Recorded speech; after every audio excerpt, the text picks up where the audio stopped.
Also, guten Tag. Mein Name ist Nam Nguyễn. Ich bin Seniorat und heute möchte ich über das Thema gerechte Produkte sprechen, über meine Beschwerden Erwartung erzählen. Dann beschreibe ich die Situation in deinem Heimatland. Danach gebe ich die Vorteile und Nachteile von gerechten Produkten. Zum Schluss spreche ich meine Meinung dazu aus.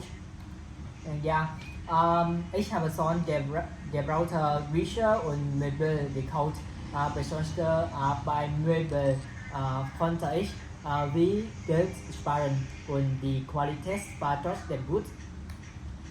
In meinem Heimatland gibt es immer mehr Se Secondhand-Läden und auch Online-Plattformen.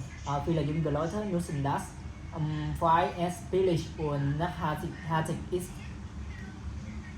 Und ein großer Vorteil ist, dass man Geld spart und gleichzeitig die Umwelt schont, wenn es Fabriken neue Produkte herstellen müssen, werden auch weniger Absage in die Umwelt. Das trägt dazu bei, die globale Erwärmung und den Treibhauseffekt zu verringern. Und ein großer Vorteil ist, dass gebrauchte Sachen günstiger als neue sind. Trotzdem ist die Qualität auch noch sehr gut.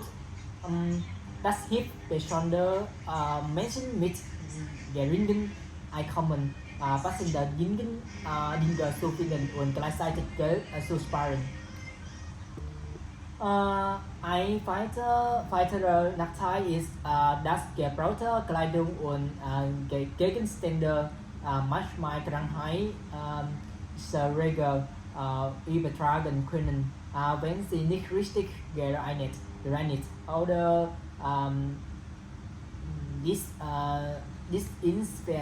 desinfiziert wurden. Besteht die Gefahr von Hautinfektionen. Das kann zu schweren Erkrankungen wie Allergien oder Präzisionsverletzungen führen und schlimmsten Fall sogar das Risiko für Hautkrebs erhöhen. Und ein Nachteil ist, dass gebrauchte Sachen in besonderen Fällen nicht gestaut oder haben. Das kann dazu führen, dass die Käufer sich ärgern und im schlimmsten Fall sogar in ihr Geld verdienen, weil sie den Gegenstand nicht nutzen können.